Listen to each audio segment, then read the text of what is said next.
Hi, +2 കഴിഞ്ഞ വിദ്യാർത്ഥികൾക്ക് അധ്യാപകരാവാനുള്ള സുവർണാവസരമാണ് DL-ED.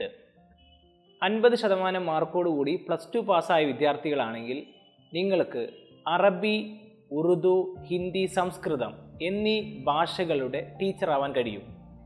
LP, UP ക്ലാസുകളിലെ അധ്യാപകരാവാൻ government നിശ്ചയിച്ചിരിക്കുന്ന അധ്യാപക യോഗ്യതയാണ് DL-ED.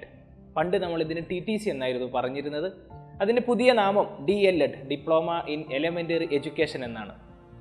ജൂലൈ 10 മുന്നേ തിരുവനന്തപുരത്തുള്ള വിദ്യാഭ്യാസ ഉപഡയറക്ടറുടെ കാര്യാലയത്തിലേക്ക് നിങ്ങൾ ആപ്ലിക്കേഷൻ ഫോം ഫില്ല് ചെയ്ത് അയക്കുകയാണെങ്കിൽ നിങ്ങൾക്ക് ഇത്തരം പ്രോഗ്രാമിൽ പങ്കെടുക്കാൻ സാധിക്കും. DL-ED അറബിക് പഠിക്കാനുള്ള യോഗ്യത. നിങ്ങൾ +2-ൽ അറബിക് ഭാഷ സെക്കൻഡ് ലാംഗ്വേജ് ആയിട്ട് പഠിച്ചിട്ടുണ്ടെങ്കിൽ നിങ്ങൾക്ക് അറബിക് ടീച്ചർ ആവാനുള്ള യോഗ്യത ഉണ്ടായിരിക്കും. +2-ൽ നിങ്ങൾ ഉറുദു ആണ് പഠിച്ചതെങ്കിൽ നിങ്ങൾക്ക് ഉറുദു അധ്യാപകരാവാനുള്ള യോഗ്യത ഉണ്ടായിരിക്കും.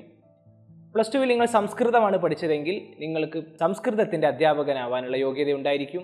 +2-ൽ നിങ്ങൾ ഹിന്ദിയാണ് പഠിച്ചതെങ്കിൽ നിങ്ങൾക്ക് ഹിന്ദിയുടെ അധ്യാപകനാവാനുള്ള യോഗ്യതയുണ്ടായിരിക്കും. അപ്പോൾ ഈ +2-ൽ നിങ്ങളുടെ സെക്കൻഡ് ലാംഗ്വേജ് ഏതാണോ അതിനടിസ്ഥാനപ്പെടുത്തി നിങ്ങൾക്ക് ഡിപ്ലോമ ഇൻ എലമെൻ്ററി എഡ്യൂക്കേഷന് ഇപ്പോൾ അപേക്ഷിക്കാവുന്നതാണ്. ഡിപ്ലോമ ഇൻ എലമെൻ്ററി എഡ്യൂക്കേഷൻ DL-EDന് അപേക്ഷിക്കാൻ ഓഫ്ലൈൻ ആയിട്ടാണ് അപേക്ഷ സമർപ്പിക്കേണ്ടത്. അപേക്ഷ സമർപ്പിക്കാനുള്ള ഫോം www.education.kerala.gov.in എന്ന് പറയുന്ന വെബ്സൈറ്റിൽ അതിൻ്റെ ഫോം അവൈലബിൾ ആയിരിക്കും. താല്പര്യമുള്ള ആളുകൾക്ക് ജൂലൈ 10 മുന്നേ അപേക്ഷ സമർപ്പിക്കാവുന്നതാണ്.